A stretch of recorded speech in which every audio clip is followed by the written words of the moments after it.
And if you're not okay with this, just make sure you connect with me after so we can kind of work through any of those conversations or wonders you might have. But we use this for internal purposes mostly when perhaps training or bringing other people into our work. Gonna voice over our agenda really quickly today. We're gonna have a welcome, connection, and grounding from our lovely Miss Chandra Green here in a moment, as well as some intros to trauma-informed practices and historical trauma. We're gonna have an intro to systems mapping with our very own Vici.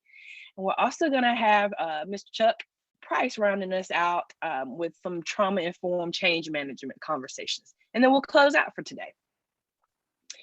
Just to ground in our goals for RLI again, we're going to do this at the top of every convening, just so we can make sure we're rooted firmly in what we want to be true for this experience. RLI will work with organizations and agencies like yours to take the best trauma-informed practices that you guys have worked on in your communities and implement other best practices and policies.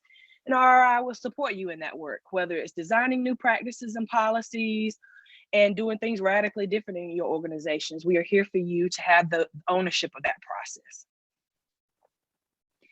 Just another quick recap at our timeline here. You want to re-elevate this for you guys every time, just so you can know what's coming ahead. If you look down at the bottom of our timeline, highlighted in green, you'll see we're at today's convening number 1, trauma and resilience, today, March 30th. And then up next, we'll have convening number 2 on the 13th, and so on and so forth. So we got a few more convenings under our belt before our time ends in November. So looking forward to sharing some whole group space with you in the coming months. Learning objectives for today. We want you guys to understand systems mapping by the end of the day and how these maps and this practice intersects with some of the work you do in your organizations. We also want to discuss trauma, and we want to focus on historical trauma and adverse community environments and what that context means in the greater work that we're trying to achieve. We're going to explore the concepts, principles, and benefits of being trauma-informed, which is incredibly key as we move through this program together and move through our work together. We're also going to review the importance of resiliency skills and self-care in this process. And self-care is something I think we can all agree on that is needed in different moments in our lives and spaces, and what that means to us individually and for our organizations that we support. We'll also explore and anticipate any barriers, challenges that might be happening when trying to create change in a big system or institution, because that can be scary, right? Change can be scary. It can be hard to manage, but hopefully after today, you hear from some of our wonderful facilitators in our space, you have a better grasp on how you and your organization can make these changes and mount them. And up next, we have our beautiful, wonderful, talented, amazing Chandra Green, who is our MC for this space. And she's also facilitating a portion of our time today. And so I'm going to hand it over to her, and I can't wait to learn alongside you guys today. Thank you for being here. Thank you, Courtney. And I echo that. Thank you, Courtney, for opening it up for us. And thank you all for being in this space. I am happy to be here. Again, I'm Chandra Green. We met in our kickoff, and now we're in convening 1, and we are so excited to be here. Before we get started, I want to start off with a connection activity. We want to ground in our space, bring ourselves into the room. So our grounding exercise, let's see. Seth, can you just do the next slide, and then I'll take over when we come back. Our connection is going to be, what are you giving yourself credit for? So right now in this space, we're going to bring ourselves into this space with some empowerment, right?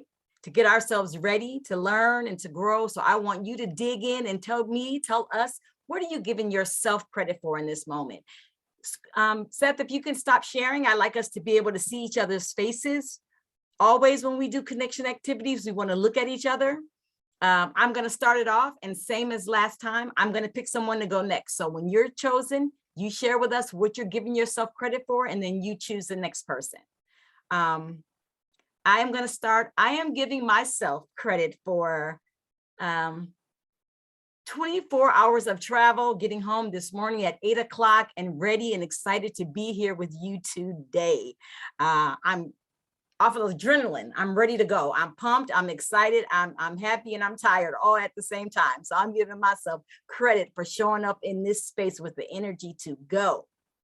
And I am going to send it over to Summer. What are you giving yourself credit for? I'm giving myself credit for checking in and reevaluating things that are not working in my class, like culture-wise, but also content-wise.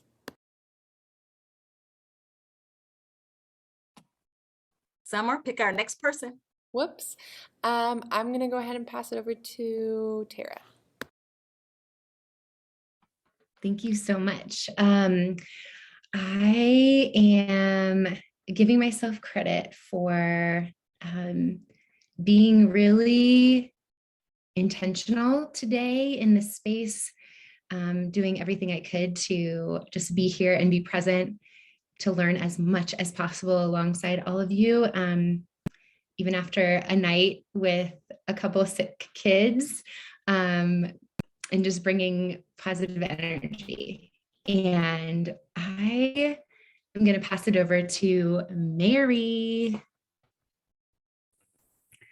I am giving myself credit for trying to hold all the pieces together personally and professionally with a million doctor's appointments and meetings and all that goes with it. And the plumber's coming, so if I have to duck out for a minute, I'll be right back. And I'll pass it to Dawn. Hi, everyone. I am giving myself credit today for just being able to be here with you all. I missed the first session that you all had, and I had to go out this morning, but I'm able to be here. And so I'm just excited about learning about trauma today, being resilient and finding out about trauma. And so I'm not sure what happened, but I'll pass it over to Ashley now.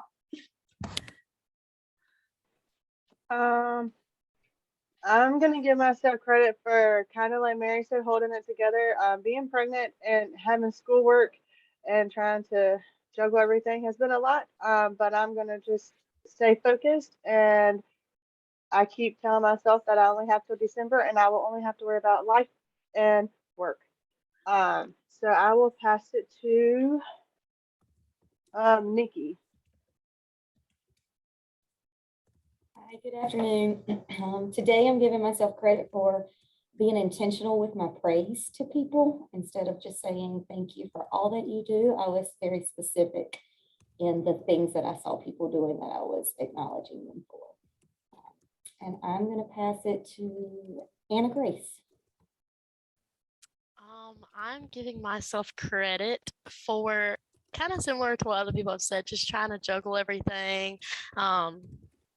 I'm into racing and our race car got tore up the whole weekend. So we've been trying to figure out how we're going to fix it and just trying to be a good friend and make myself accountable to everyone. I'm going to pass it to Courtney. Thank you so much. I am giving myself credit for it's something small, but a theme I've heard throughout everybody sharing is, motherhood, juggling, all the things can be really hard. And so I am celebrating myself for having dinner already ready for tonight. That's a small thing, but when you have a small child, you have a, busy life. Cooking sometimes in the evening, I see a lot of smiles. That could be the last thing folks want to do, right? And so I threw that chili together in that crock pot and it is smelling really good. And I'm really excited about it because I don't have to do that later. So small wins for me over here. And I am going to popcorn it to, let's see. Dr. Jaime, Dr. MW, come on and give it to him. All right, thank you, Courtney. Hello, everyone. So, by the way, that was not a small thing, Courtney. That's huge. You don't have to worry about dinner, and you can maybe have 30 minutes of something for you to do for yourself, right? Maybe. I don't know how many kids you have or if you have kids. But anyway, something I am giving myself credit for is holding it together with my anxiety as far as like not having a job at the moment and not knowing what to do with myself, and kind of learning just to enjoy that time. I've always had a job my whole life, so it's kind of weird and I feel so it just feels like I feel like a fish out of water. But I'm learning to do different things with that time. So just grateful for that. And yeah, I will pass it over to Victor. Thanks, Dr. Jaime. I am giving myself credit for functioning after not having a good night's sleep due to my 11-month-old waking up somewhere between 5 and 6 times. You lose count. What are you giving yourself credit for, Mr. Jerry Harper? Okay, thank you. Probably as it relates to today's activities, would probably be having a multi-hour in-person meeting this morning and then coming directly into this virtual meeting and having lunch at my desk. Anyone who knows me knows that I'm big on getting out during lunch hour and having some me time. But I chose to come into this virtual meeting, and I'm looking forward to what we'll share here. Mr. Sykes. Thank you, Mr. Harper. And I agree with your sentiment. I'm typically going out to eat, and today I ate at my desk, and it felt weird, but I did it. But I'm giving myself credit for my patience this week. I taught a lesson in math for 2 weeks and then did a whole day of review before and told them we were going to do a quick quiz on it. And we got to class and all the students were like, I have no idea what we're doing after 2 weeks. And the smile and wave, boys, that's how I was. And in the midst of building the house, so I got that in the back of my head. And then and I was like, I know we just went over this for 2 weeks, had a whole day of review. And I just, okay, just went from there. But my patience on today, it feels good. I don't feel any anxiety or anything like that from it. I still feel good. So I'm gonna go ahead and pass it to Dr. Washington. Good afternoon. I am giving myself credit in this moment for drinking 0-calorie diet green tea in lieu of 400-calorie Starbucks.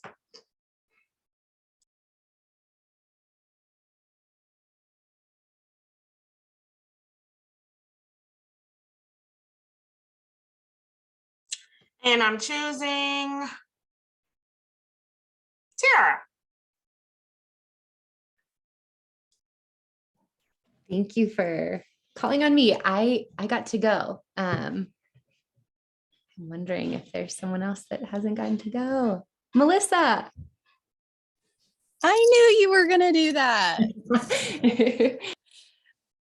For anyone who doesn't know, Tara's my cousin. So I was like, yeah, she's totally gonna pick me. I'm Melissa, and I'm going to give myself credit for dealing with some technical connectivity issues today, and still managing to be here and make sure I don't miss anything, because I'm so looking forward to today. So bear with me if you see me drop off and come back on. And I will pass it to Marcus. Have you gone yet? Yes, I'm here right here. Excuse my camera not being on, but I'm gonna give myself credit for just being a better scheduler, making time to be on this call right here, right now. In the past, I haven't been the most timely person, but I'm glad that I did it today. So that's what I'm giving myself credit for today. So now I will pass it over to Philip.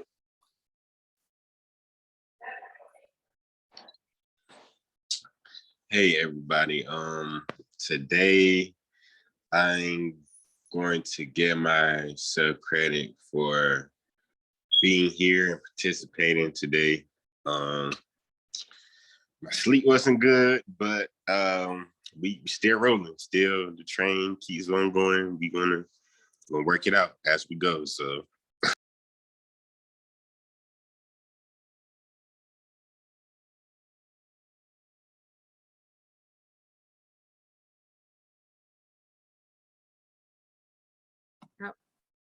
We can't hear you, Philip. Did you choose someone? If any, I really don't know. I think anybody who hasn't gone yet, y'all can go. I'm just opening up right now. Oh, thank you, Philip. I appreciate that. This is Varnell. That's very nice of you. Anyway, I'm giving myself credit for sitting here in front of this computer while I have a teenage autistic granddaughter walking around here. And so if you hear a loud scream, it's her or me. I don't know yet who's gonna do it first. So, and I am in Mason, Ohio, visiting them on my granddaughter's spring break. So hi y'all, glad to see you. So I'm gonna mute and camera out again. Oh, who hasn't been yet? I'm like, pick a body. I'll pick Seth. Seth, you're up next. Hey everybody, gonna give myself credit for being a present family member. My oldest young cousin is having her third child tomorrow. She's gonna have labor induced. So took a phone call from her last night and was talking about the stress and what she's feeling going into the birth. So just glad to be in connection with her. And I will pass it over to, let's see who has not gone. Candace, have you gone? I have not. Thank you, Seth. I'm going to give myself credit for not being quite as controlling as I could be. Yesterday was my kids' picture day at school, and I have very definite ideas of how I want them to dress and look. And I gave those up and allowed them to dress exactly the way they wanted to, which actually resulted in my son wearing a tie and a suit coat he's 8 years old, for his school picture. So yeah, he's a pretty funny guy. So I'm going to call on my colleague, Nicole. I don't think you've shared yet, Nicole. No, I haven't. Thanks, Candace. I guess today I'll give myself credit for simply showing up. I think sometimes in everyday life, you take for granted. Every day you got an option to show up or not. So I'm giving myself credit for just showing up in the midst of just everything that's going on professionally and personally. I chose to show up.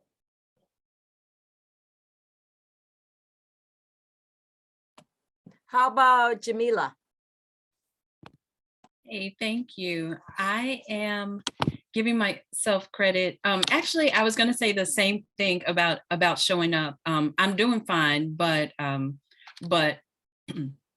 would talk to my clients a lot about the power in that. Like sometimes things are so not fine that it's a big deal to just be in a space, to roll out of bed, however that happens, and and do what you need to do.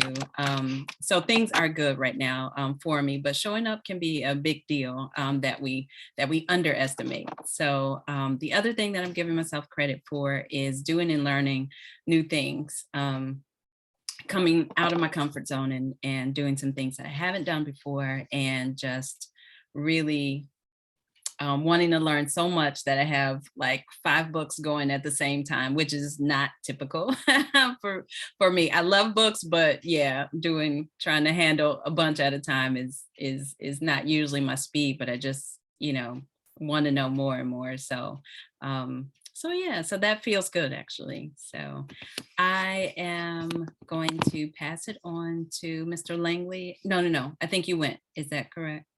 Joseph Langley? No, I haven't. Appreciate Okay. it. All right. Yes. What came on? Yeah, okay. I'm giving myself credit for being on top of my schedule today. I kind of went to bed a little late. Still got up this morning, was able to do everything I needed to do. So yeah, I'm giving myself credit for that. Who hasn't been? Smith. Okay. This is Kelvin Smith. I apologize for the camera issues. I'm giving myself credit for working over 80 hours a week since December and being able to make it with no issues, no attitude, just making it happen. And I don't know who hasn't been. Wow, that good for you. Beachy, what are you giving yourself credit for? Yeah, thanks. I would say giving myself credit for going to bed early last night. I don't usually do that, but it's just been like a long couple weeks with some stuff going on, so felt super tired and just crashed and feel better today. So glad I did that. And I will pass it over. I think this is a guess here, but Alyssa Stafford, I don't think you've gone yet. I've not. I am giving myself grace for trying to rectify a relationship with a student. Seemed to get kind of tense, and so try to use what I've learned so far through all these trainings and restore that relationship. I don't think I'm there yet, but I took a stab, and put myself out there and let this kid let him know exactly how I was feeling. And I'm hoping that within the week things start to kind of seem to heal themselves. But it's going to be a work in progress, but I tried. So that's all I can do. Awesome, thank you. Sorry. I was Go gonna. ahead. You know somebody who hasn't gone? Yeah, I'll pick my girl Shannon. Okay, there we go. I will give myself credit today for actually being productive between administrative duties and course registration, and then meeting with my students, because my students are typically my most important people that I like to see every day, but now I'm kind of stuck doing some paperwork. So I've been able to balance that.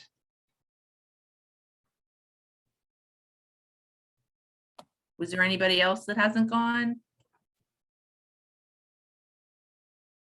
I have it. Megan.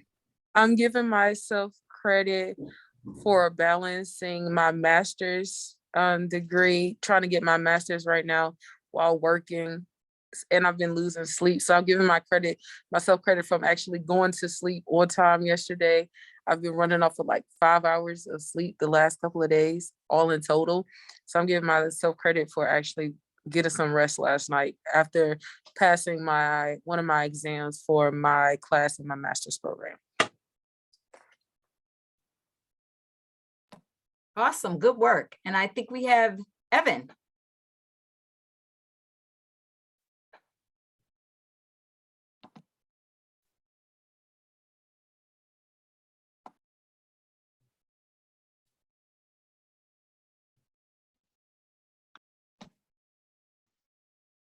Evan Parrish, are you there?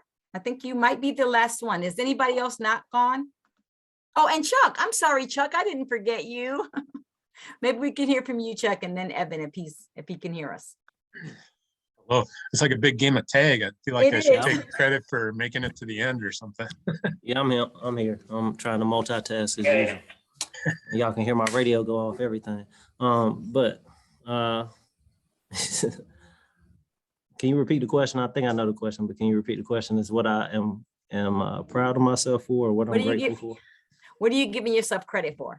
Oh, well, I'm giving myself credit for being here, trying to help a student recover a math credit at this point in time, trying to do my job while, I'm here at the same time. So I just give myself credit right now for getting up this morning and after a, crazy weekend and, the days just start to roll once you get here and get to work. But I give myself credit for working with these children every day and understanding that no matter who they are, they're somebody's child and they deserve love, compassion, and understanding in the pursuit of trying to help them be a better person and a productive citizen in this world.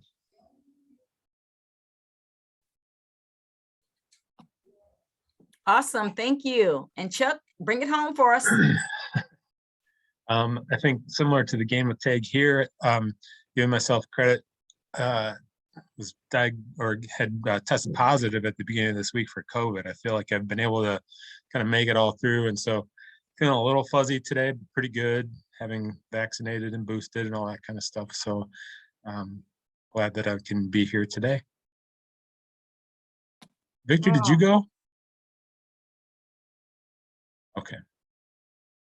I think everyone has gone, but if anybody did not go, I don't want to leave you out. So please let us know if you have not gone. But I think we've heard from everyone. Good job, everybody. And Chuck, take care of yourself. So take it easy.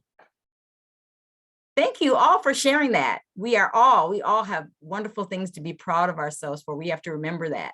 Remind ourselves, we work hard, we show up, we care, we love, we do all these things, and sometimes we don't give ourselves credit for it. So I'm glad we got to do that. Okay, Seth, we're going to go back to sharing the big screen. I'm going to ask for permission to take over the slides, and we'll see how this works. Seth is having faith in me for me to try to navigate this next section. But if I have problems, I'm going to send it back to Seth. So bear with me. All right.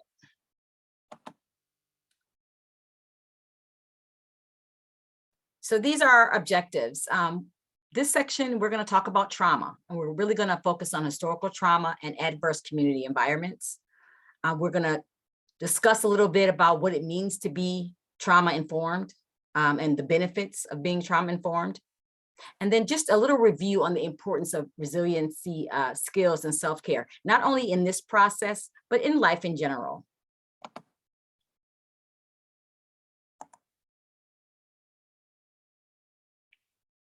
Oh, wait, I'm clicking.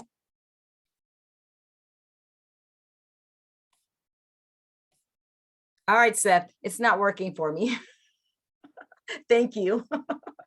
Just a little review, right? So this is the Resilient Leaders Initiative. And I like to go over this definition just to remind us why we're all here, right? So this program was developed and is facilitated to guide your organizations, right? To design some and pilot some trauma-informed practices and policies, right? So we can impact our community, bring forth improvement, healing, connection. So our next slide is, why is it Resilient Leaders Initiative? Let's go back and review our resilience zone. I think most of you have been through the Reconnect training, but just to a small review. And if you haven't been through it, our resilience zone, that bright green, right? When we're in our resilience zone, we can deal with life, right? We can collaborate, we can listen, we can be creative, we can do problem solving, critical thinking. We can handle the world when we're in our resilience zone. We can connect with others. Then we know that orangey top part is when we're amped up. We're in our survival brain, we're amped up, or that dark green is when we're shut down. So both of those, we can't connect. But in that resilience zone is where we can move, we can work, we can collaborate. And then Chandra, do you want to take full control? Like I can stop share and you can share, just because then you'll have. I don't think so. Cool, I got you. I don't have it up on my screen. Got you. So this is about trauma informed practices, right? So what is trauma? We know what it is. Everyone in this room has had probably trainings and workshops and everything on trauma. So just for our working definition, trauma is something overwhelming, right? That we experience that can be either too much, too fast, too soon, too long, and without something reparative, without something that helped us, healed us, or buffered the effect of that traumatic experience.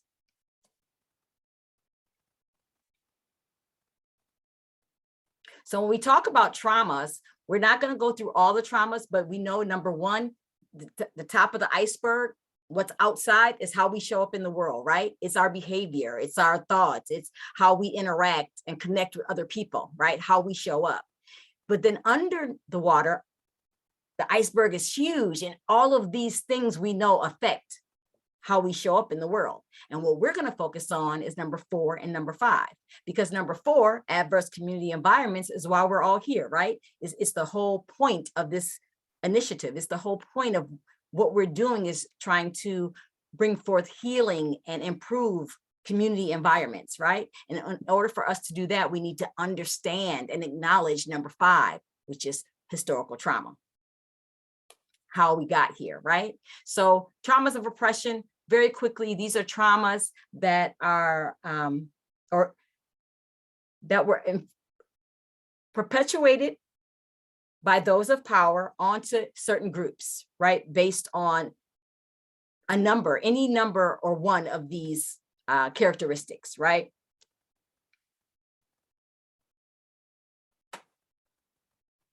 So throughout history, we have seen policies and procedures and all sorts of things that sort of,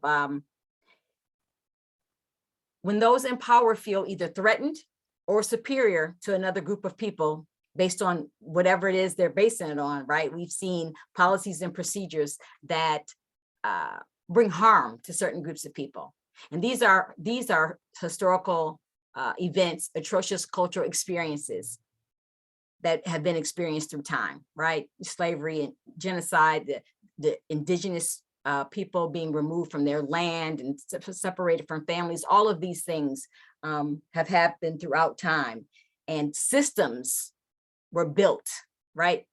These things were done, and then systems were built around the effects of these things to keep the power with the powerful and then the oppressed people oppressed.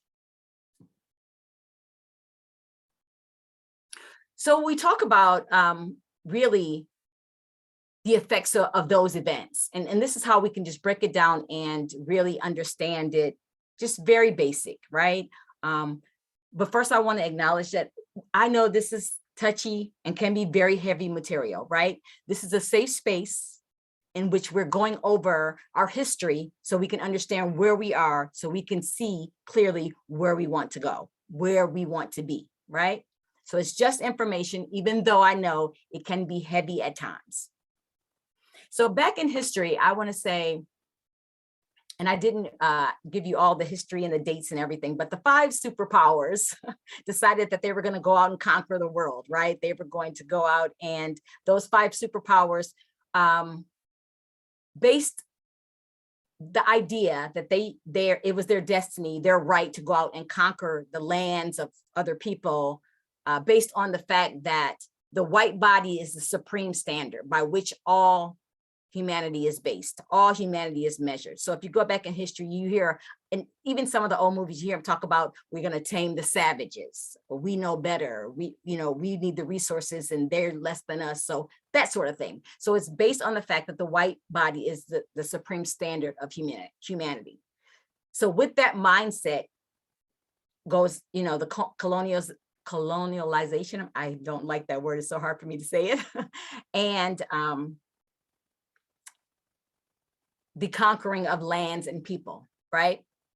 So based on the fact that the white body is a supreme body, then anything other than the white body would be less than, right?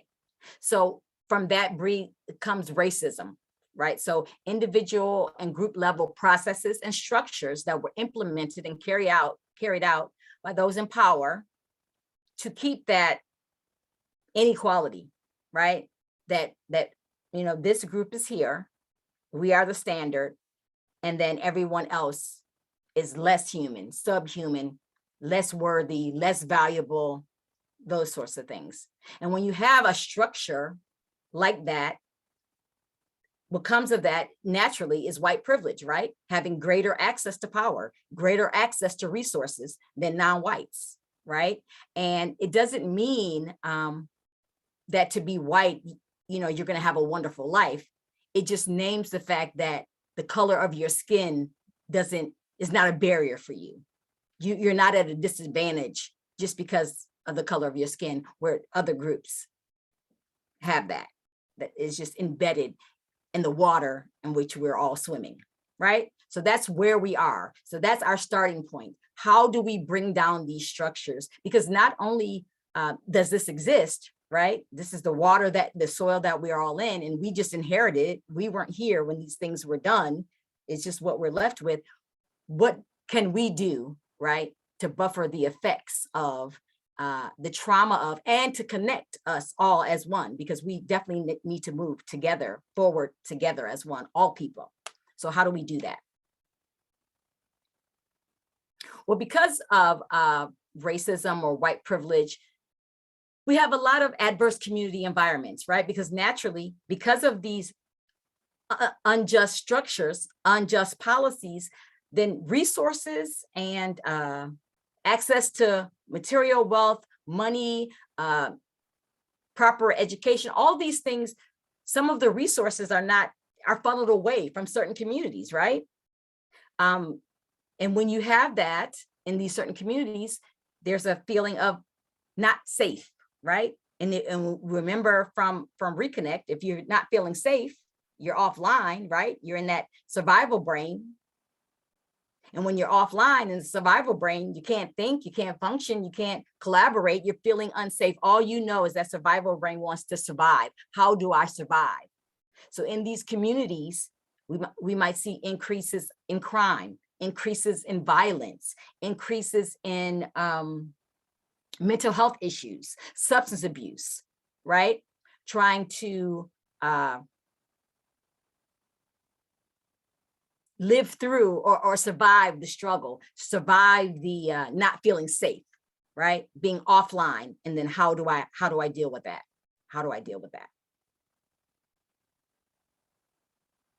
So we see trauma all around us, but I want to give you guys a chance to maybe discuss a little bit, where do you see trauma in your community, in your neighborhood, in your agencies that you work in? Where do you see trauma?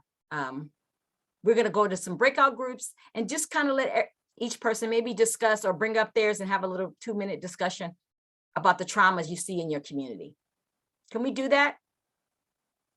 Seth, do you need a moment to bring those groups together? I think we should be good to go. So I'm going to open up the rooms and we will give you a little warning when it's time to come back. But sharing in the rooms, where do you see trauma in our community?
Do you want to just pause the recording?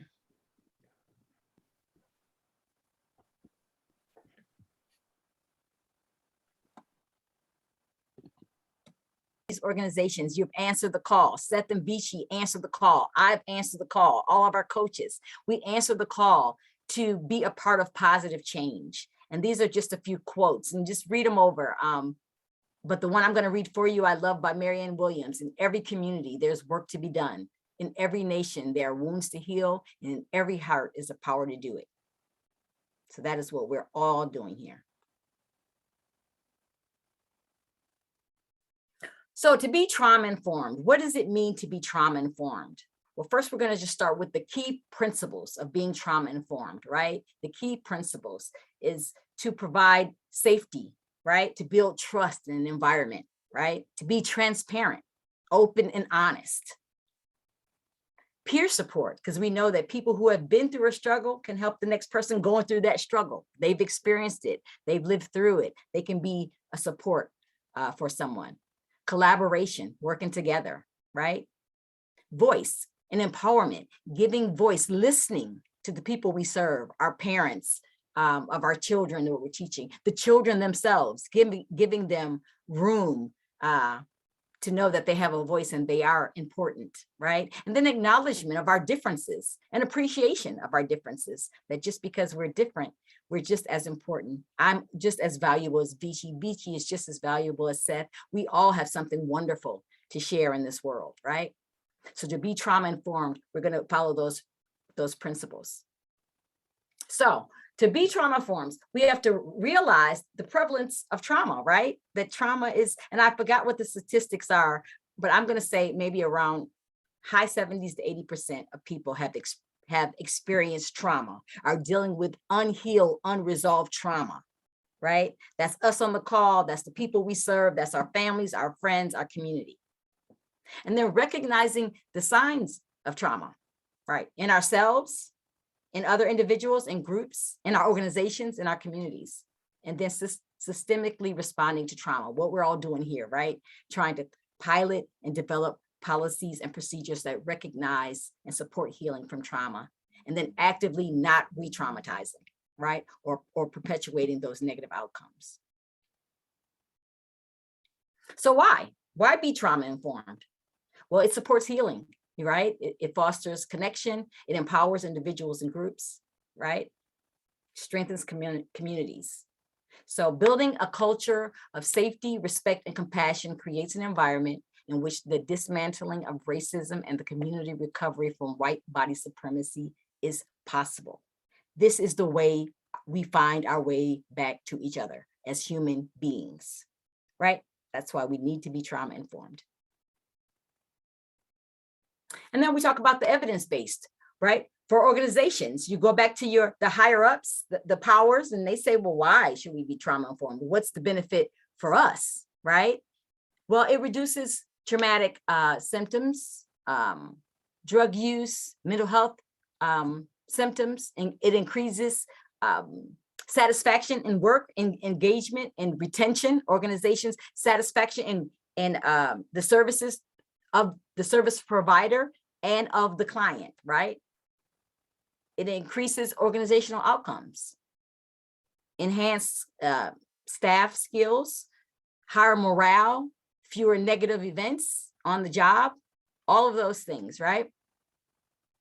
Decrease the use of acute and crisis services. So overall, more effective, more cost effective for the organization. So resilience and self-care.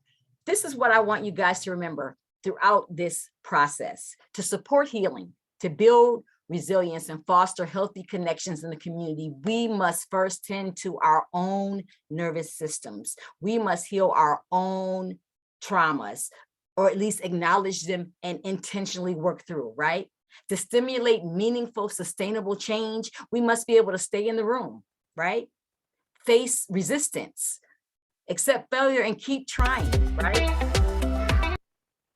So things like compassion fatigue and secondary trauma and burnout, those things are real. We were talking about that as you guys saying, I showed up today with all of these things going on. I showed up. We have to remind ourselves, we work hard, we have to take care of ourselves. We're all on our own journey. We're going through our own things, and then we're trying to show up and affect the lives of little people and families and communities, right? So we can't give what we don't have. We can't pour from an empty cup, right? So we have to, in order for us to offer safety and understanding to others, we have to recognize when we're struggling, deal with our own things so we can keep it together, and then show up for others. So these are our resiliency tools. I just shot them up there because I know most of you have been through the Reconnect training. Throughout our time together, these 9 months, I'm going to sprinkle these in, practice of the resiliency tools throughout the trainings, right?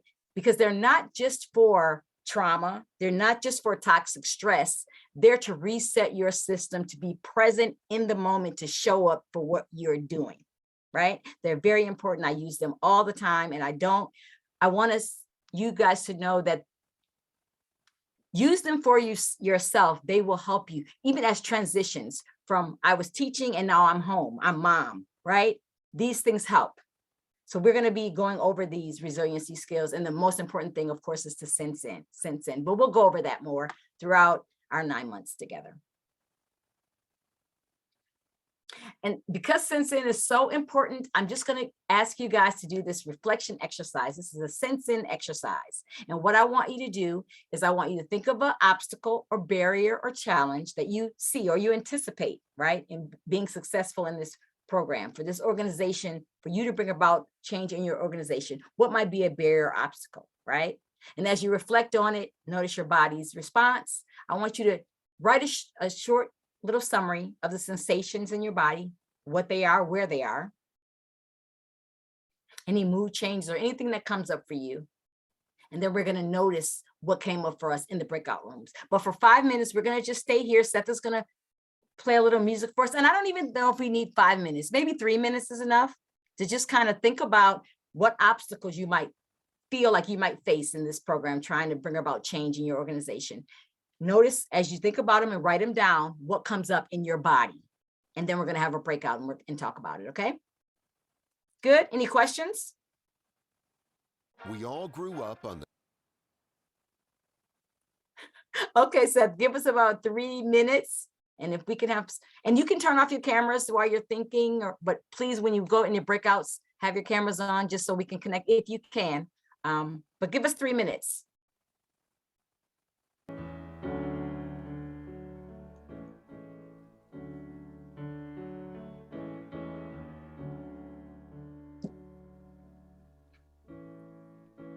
This is my song, and no one can take it away. It's been so long, but now you're here to stay.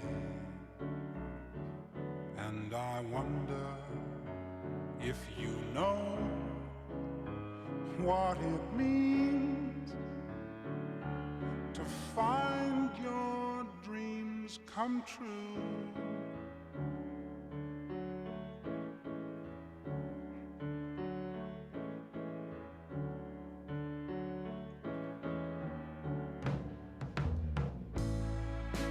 This is my song, and no one can make it alive. It's been so long since someone could make me cry. And I wonder if you know what it means to laugh as tears go by.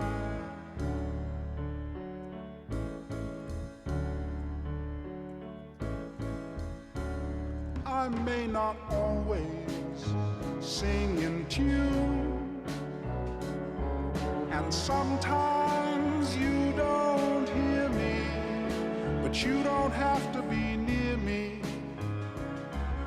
to know that I'm singing. This is my song, and nothing can make it die. It's been so long, and it's stronger. I know why, and I wonder if you really, really know that as long as I live, I will sing my song for you.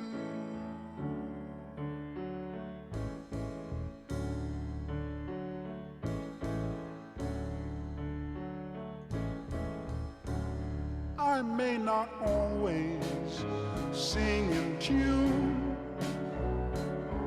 and sometimes you don't hear me, but you don't have to be near me to know that I'm singing.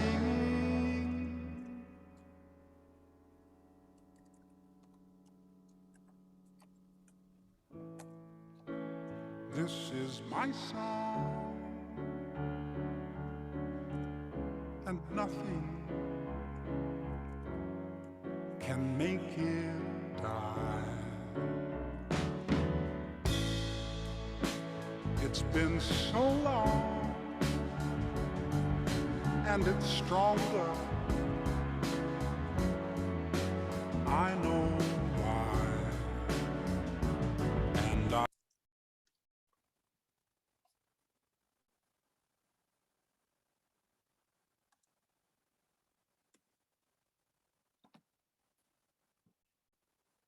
Okay, we ready? Going Everyone back give me a to thumbs up if you're ready. Cool. going So back to our Seth, if same you can give- breakouts. We can go to breakouts and let's give it, I say 7 minutes. Just for everybody to share. Cool. Rooms are open.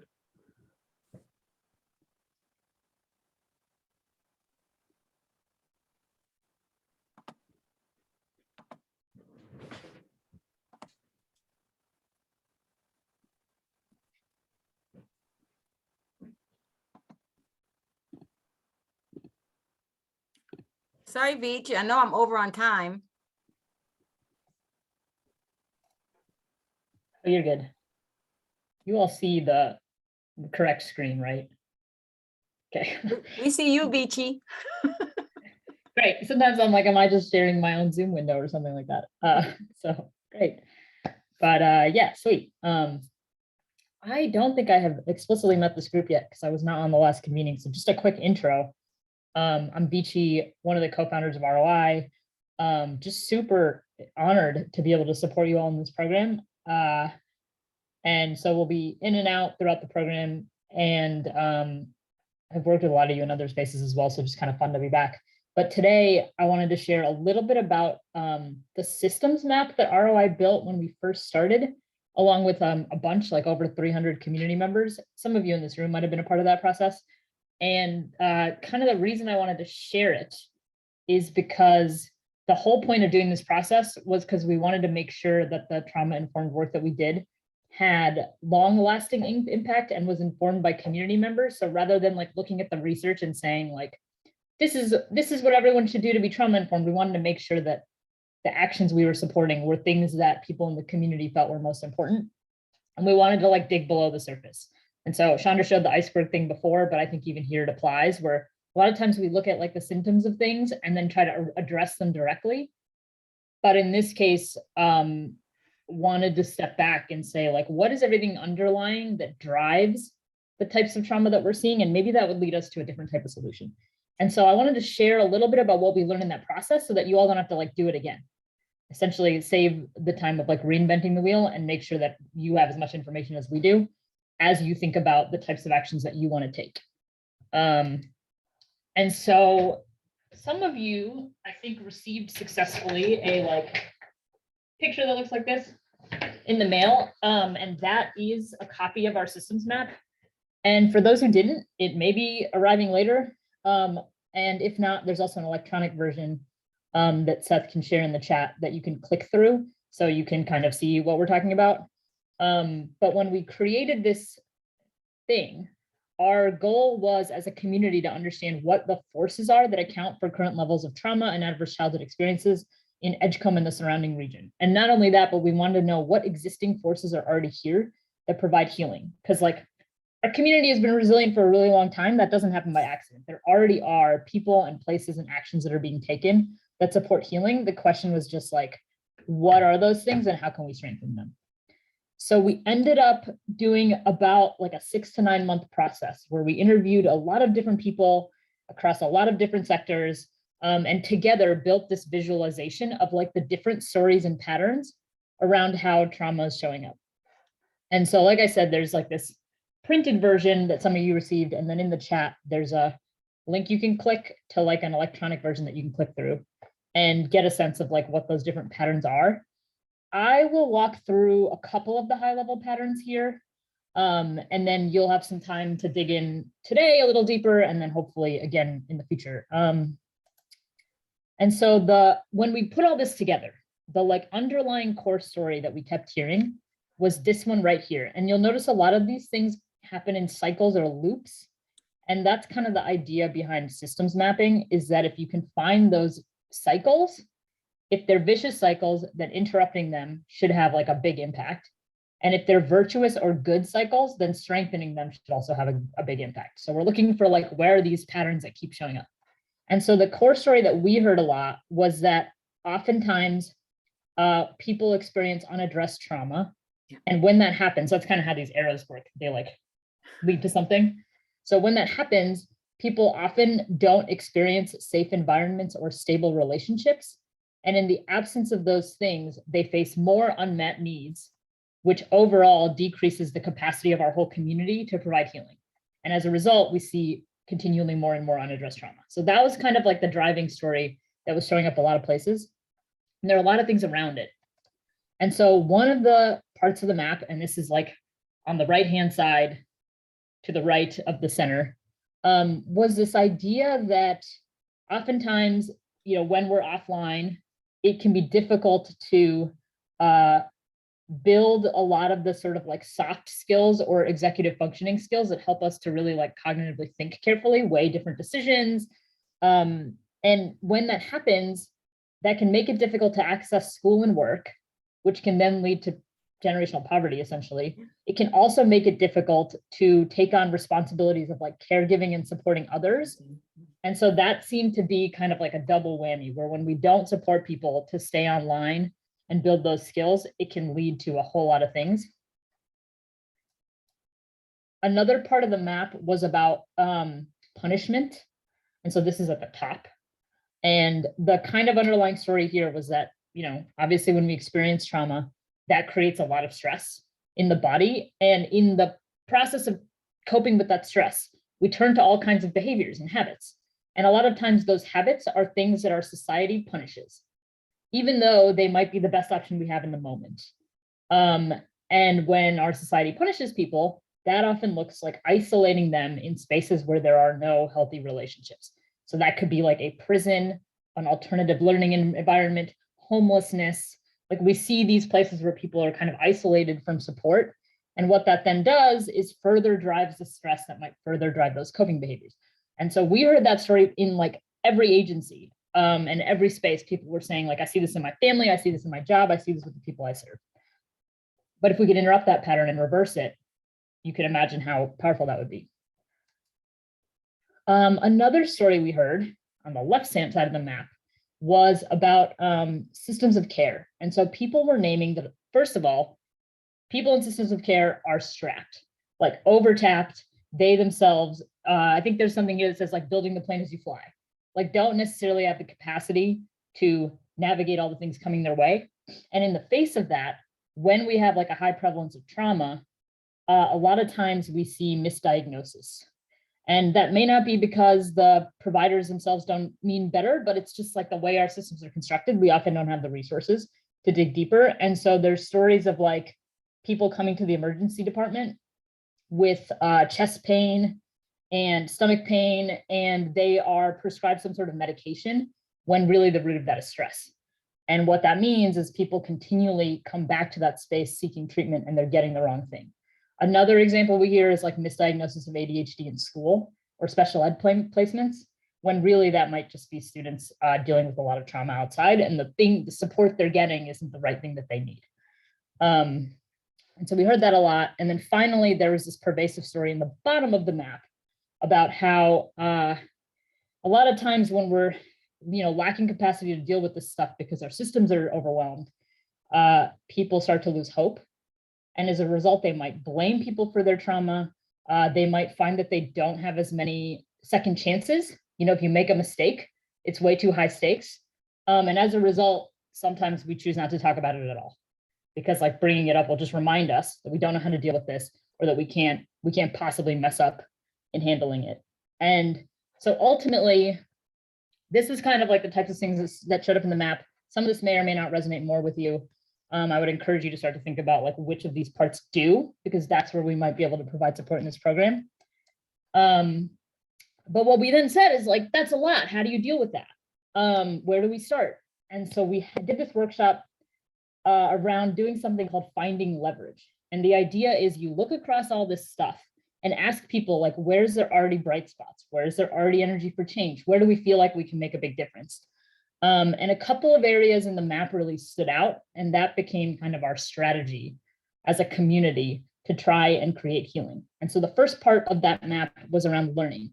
And people said, like, if we have more learning about trauma, then we will be better equipped to respond. That is what drove all of the Reconnect for Resilience training we've been offering. And so now there's like 13,000 people in the community who've gone through various forms of training that hadn't before. And so that's kind of our effort on the first part of the strategy. But it might be true that your agency hasn't. And so if that's something where you're like, oh, we'd like more training in our organization, like please reach out because we can provide that.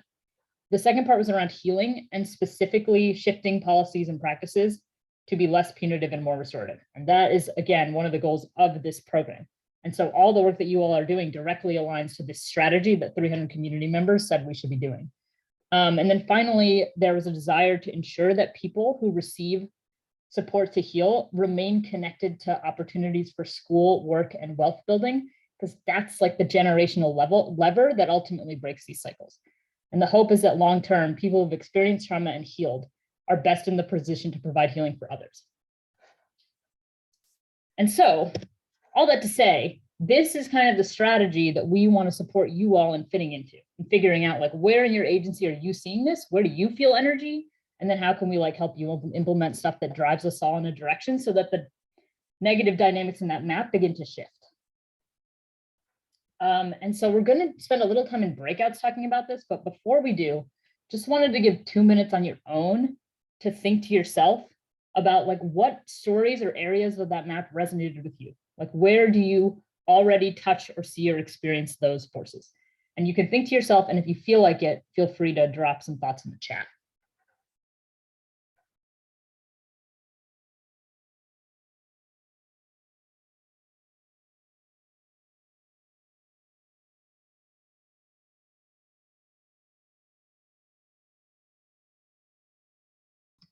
Could you make that map a little bigger? It's quite difficult. Yeah, I think. Go back a screen. I think it's bigger on another screen. It may be. Okay, there you go. This is parts of it, yeah. The link that's in the chat, if you're able to access it, will allow. Okay, thanks. Allows you to like click around and look more closely. So yeah, This isn't the best. Thank you.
Okay, so y'all have had a little bit of time to reflect on this, not a lot of time.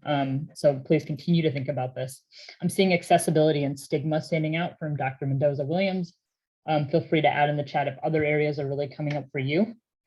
What we are going to do now is spend 10 more minutes in your teams thinking about this a little more. And so the way this is going to work is you're going to work through 3 questions in 10 minutes. Not a lot of time, so if you don't finish, this is part of the work that we'll have you continue to work on but between now and the next convening. And the main reason we're doing it is because next convening, we'll start talking about interviewing, and you will begin to learn the process for interviewing stakeholders to learn more about their specific experiences. And so as you're preparing for that, it can be helpful to ground in all this to get a sense of like where in the map you most want to dig in deeper. That can help you think through like who it is that you might want to interview the most, or like what types of things you're trying to learn. That's why we're thinking about this now. So what you're going to do in groups is first, you're going to look at the systems map. If you have the physical one, you can feel free to mark it up. And so like circling areas of the map that your organization's programs or stakeholders currently touch. If you're instead looking at the virtual one, feel free to click around and just kind of discuss it. The second question is then, where are you seeing bright spots? So like I said, this is like where the leverage already is. If you're already seeing movement, that's where you might want to focus.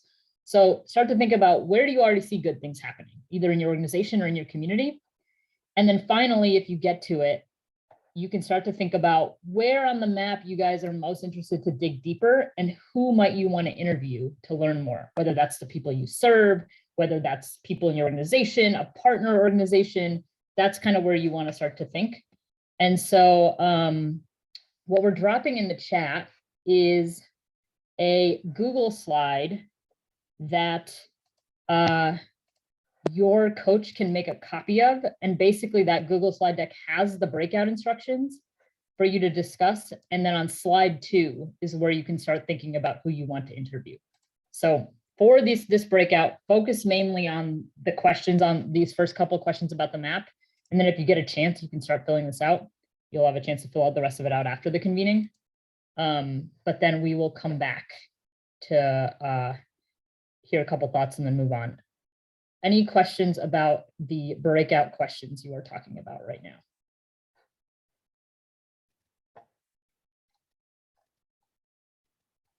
Okay. Then whenever you're ready, Seth. Cool. And the breakout rooms are open where you can join your team and your coach, and they're named, and just say out loud if you'd like me to manually put you into your team's room.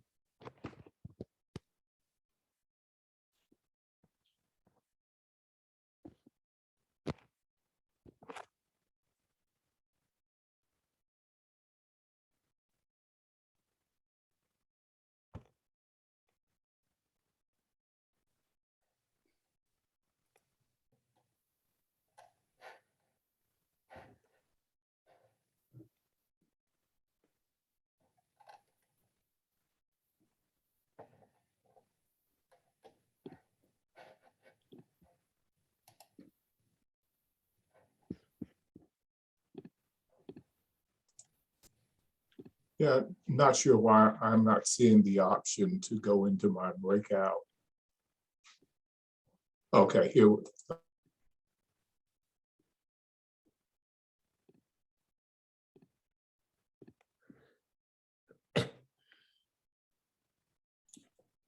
Pause.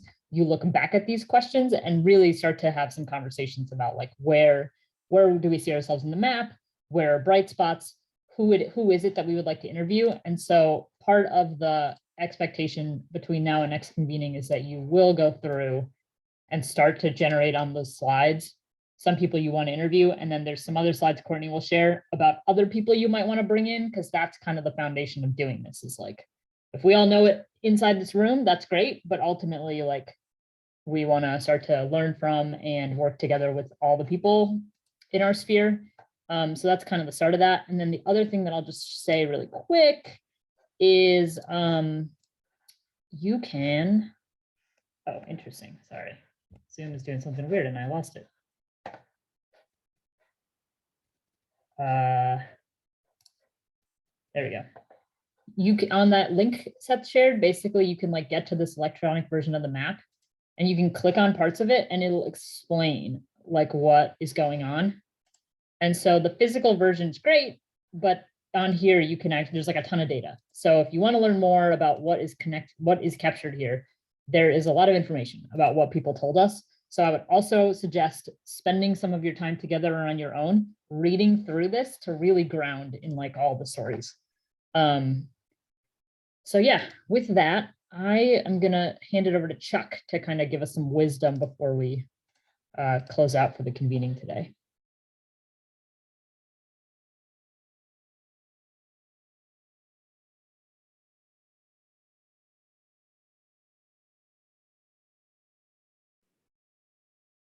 Seth, could you bring up the PowerPoints again? I gotcha.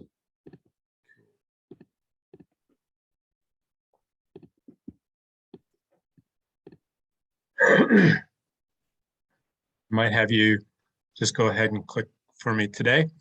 So I'm going to do this really quick because we've got a lot. I mean, we've had a lot of stuff today. We don't have a lot of time left, but I wanted to be able to at least have a quick conversation with you all, or put some thoughts in your mind, understanding that like change management, you could probably earn a degree in that. And so wanted to at least give you some understanding of like to introduce some thoughts, nuggets, images to keep in mind as you embark on creating change in your organizations and in your communities. Try to normalize that change, try to give language to what that change might feel like, because as you see the trauma-informed information today, once you put on that trauma-informed lens, you inevitably are going to want to change something, because you're going to see systems, you're going to see processes, you're going to see the way we do things through a whole different lens and say, we've got to do something about this, we need to change. So I wanted to at least bring that up, and we can skip this one. I can put some information out to folks about who Blue Collar is in our emails and things like that. But the one thing that I wanted to stress, and I wanted to try to boil things down into simple pieces. I think sometimes we complicate things too much. And so if you think of anything today, you hear all that information on trauma-informed care, all the trainings you may have already had, I think it boils down to this. My mentor told me this, it was trauma-informed care is not a thing you do, it's how you do your thing. And so when you think about that, it's not a checklist of things to do. It's not a training and now you're trauma-informed. But once you get trained, once you understand what trauma-informed is, it has to be the way that you do your business. From the time people interact with you, come through your doors, access you for service, all those things, it has to be up, down, backwards, forwards, and things like that. And so just think about trauma-informed as everything that we do. It's how we do what we do. And so this kind of summarizes it as well. When we're in our organizations, it's for those that we serve, the trauma-informed approach. It's for those that we employ, our staff. It's for us as leaders. And so if we're going to apply trauma-informed principles to those that we serve, we have to be able to do that from a leadership standpoint. We have to be able to do that with the staff that are in our organization as well. And then we have to be able to role model that as leaders. And so again, it's not a training. There are lots of layers that go into being a trauma-informed organization, but it's all of these things. And then if we drew a circle out even further, then how does that impact the larger community? But it's really about these things all kind of working in tandem. It can't just be one thing. If we said this is how we need to treat our clients or the folks that we serve, and we're not doing that for our staff, we're going to have some issues there in terms of either morale, burnout, compassion, satisfaction. So again, the impact is that we all over all the time. And so then when you do that, again, you put that trauma-informed care lens on and we want to change, this is it, right? So if we're the leader at the top, and we're going, who wants to change? And everybody's raising their hands, because everybody wants change. And especially, you know, at least in the roles that I've been in, and like director of human services, everybody wants human services to change, right? And so everybody's raising their hands, staff want change, all those types of things. And that's great. And you can get some momentum there. But they're like, you know, I think change would be good for you. And so if we go to the next slide, this might resonate with lots of folks. Now, who wants to change? That's usually when their hands go down, like, whoa, whoa, whoa, whoa. I thought you were going to change. And now you're asking me to change. And that can go from staff that you have in your organization saying, whoa, I don't need to change. Or it could be from systems partners, you know, and so like in health and human services, or if I think about child welfare, juvenile justice, be great human services if you change. But once it starts creeping over into like other people's systems, other people's worlds where they might have to take a look at, maybe now I have to change too, that becomes a different conversation. That gets a little bit interesting. And so I think when we talk about change, change is great, change is inevitable.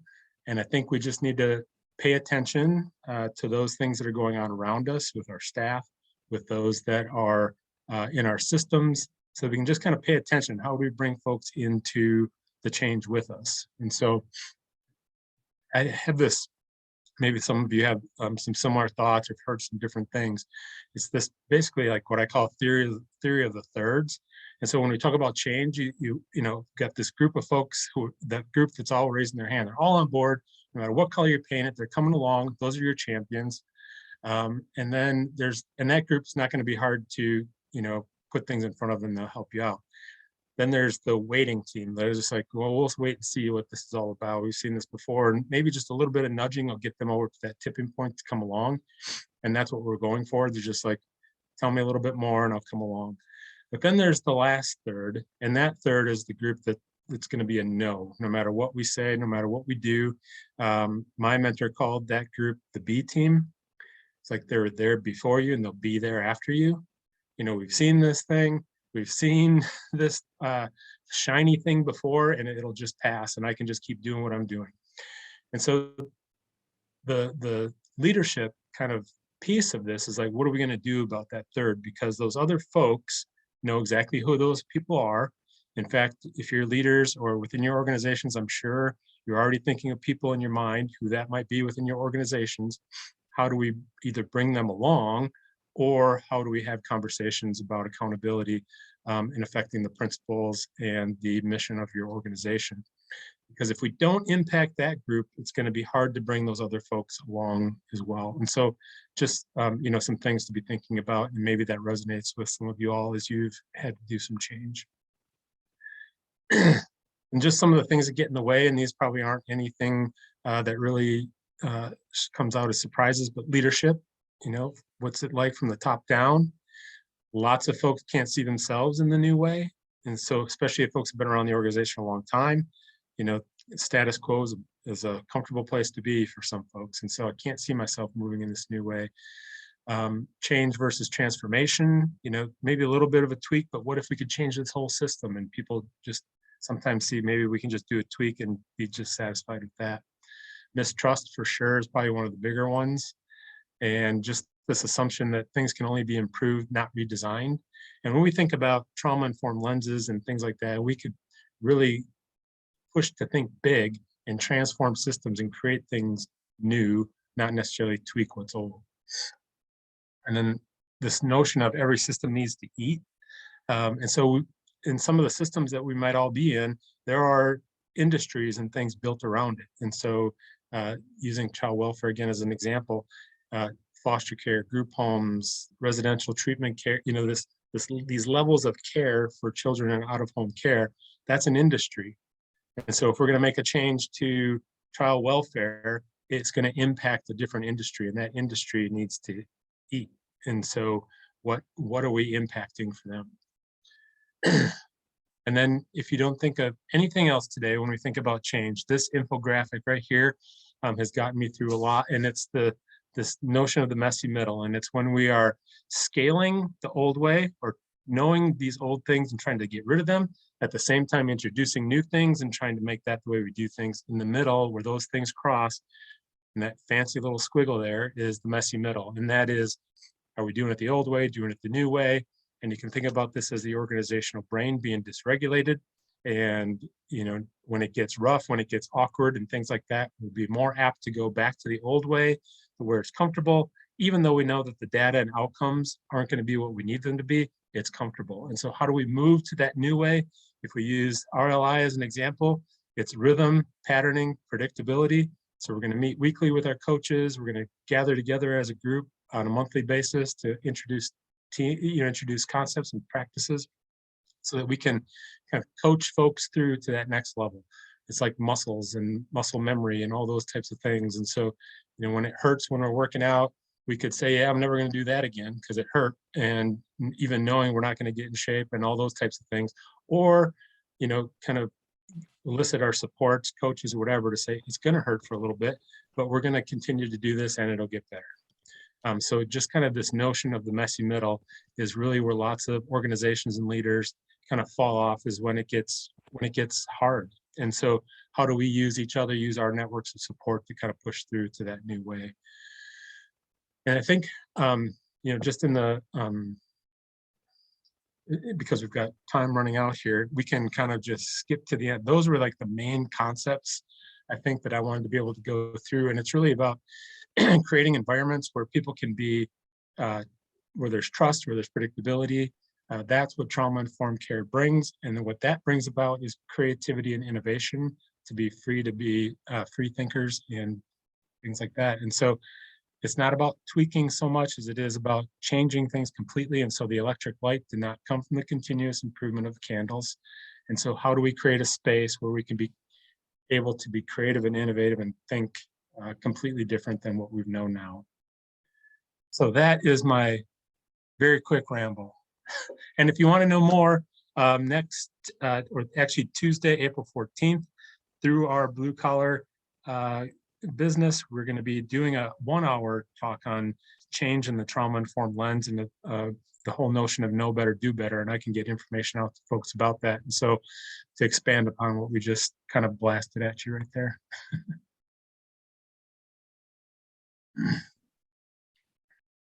I love that last quote, Chuck. I love that too. And thanks, Sir Chuck. That was awesome. Quickly and awesome. Thank you so much. And next, we're going to have Courtney come up. She's going to tell us what's next and take us home to the closing. All right. Well, we've heard so many wonderful pieces of information today. Hopefully, you're feeling more informed about what the historical context of trauma means for you and the communities you serve, and as well as systems mapping and, you know, what that data kind of leads you to think about, again, how you're engaging in your communities, and as well as the change management pieces that Chuck has elevated. Like, how are we approaching change? What do we want to be true for that change experience? And how are we bringing people into the fold of that, right? And so as we close out, we're going to dig a little bit more deeper into an activity we have. But first, just wanted to share a quick reminder. We have another convening number 2, which will be centered around empathy interviews on Wednesday, April 13th, 1 to 4. I know that's a little bit closer in proximity to our last convening, which is our convening today, but we'll have a little bit more space throughout the program between convenings after this little patch of time. But which is great though, because we get to be together very soon again in whole group. So that's exciting. And so we have our winner for our baseline survey drawing. Remember, we had a drawing for those folks who were able to be the first 10 to submit their survey information on time. And Mr. Desmond Sykes is our winner. Woo, woo, woo. So thank you so much, Desmond, and to all of you who submitted your survey in a timely fashion. I know several of you named some challenges with me, and we're going to work together to to troubleshoot to make sure that doesn't happen in the future. All right, so thank you again, Desmond, and everybody that shared your valuable feedback there. There'll be more opportunities for you to share feedback in our survey at the end of our convenings, as well as another survey coming up in another phase of our program. A couple action items to note, and I'm going to share my screen here to walk you through this stakeholder activity that you guys will be charged with doing. We want you guys to complete that by April 5th if possible.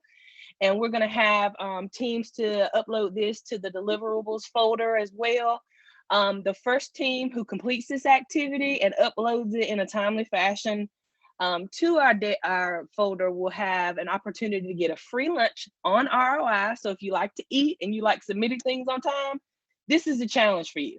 But really quick, just to give you an idea of what the activity will be. And if you will stop sharing real quick, Seth, and then I can take it from there. Perfect. Awesomeness. Here we are. And here we go. We are going to get it smaller here. Sorry for the delay. All right, cool.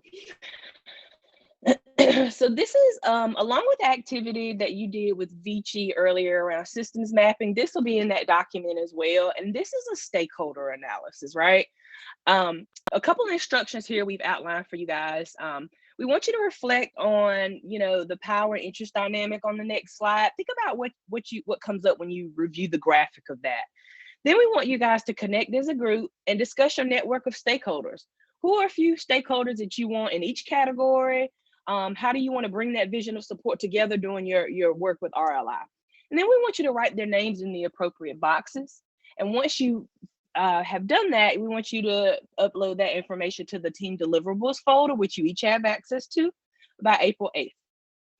And so here is the activity that you will be filling in. Pretty simple, but it goes, it speaks to like how important folks are versus power and interest, right? So up here into the top right corner, power meaning how much authority do the organizations that you name in this box or these boxes have to make or break your project, right?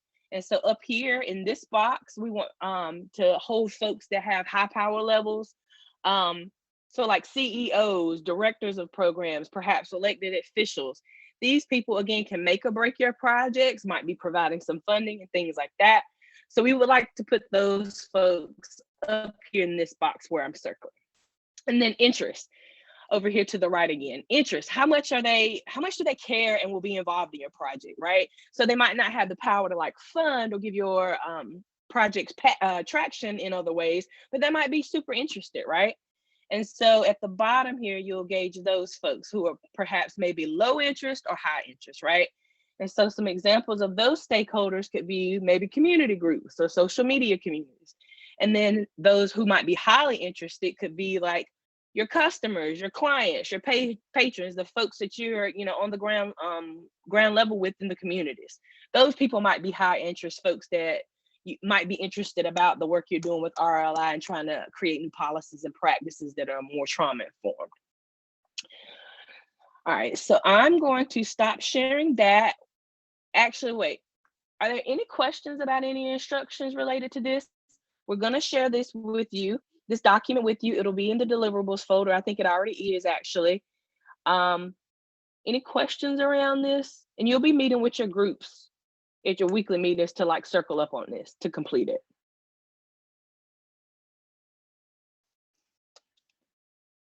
All right, so if there are no questions, we'll go back to our closing really quickly, just to make sure we have everything before we button up for the day. If you haven't already, make sure you share your feedback for today's Convening on the link after this slide.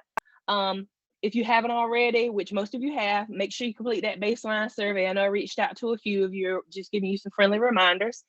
That data is really important for how we, structure our program. So make sure your voice is elevated. I really hate to hear that a lot of you didn't get your mailers for today for the systems map, but sometimes, unfortunately, things are out of our hands. But if you did not receive that mail today, please make sure that you have access to my email listed here on the screen so you can confirm if your if your mailing address is right in our file. So we want to make sure that you guys get that information sent out to you. Okay. On our next slide, we have our 5-minute feedback survey. Please take it now if you want to hear, if you want to share more about how you felt like today's convening went. We always want to hear feedback. We welcome it. We thrive off of it. So if you want to take a second and scan the QR code here with your phone, you'll be able to bring that survey up really quickly. And I'll just drop that in the chat for you guys as well. And also, I know we're over time, but if anybody wants to have time for 5 minutes of breakouts after this space to reconnect with your group, we will still hold that space, completely optional and up to you if you want to have those spaces or if you need to ask questions.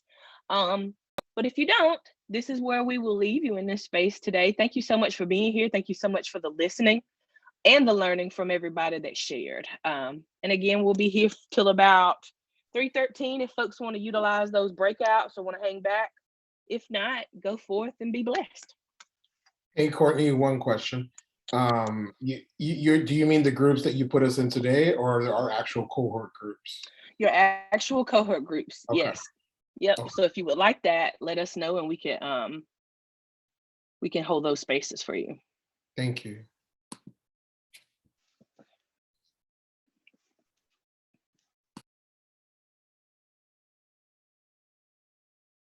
All right, so does everyone want to go back into their actual coaching groups to break out, or are people heading out for the day?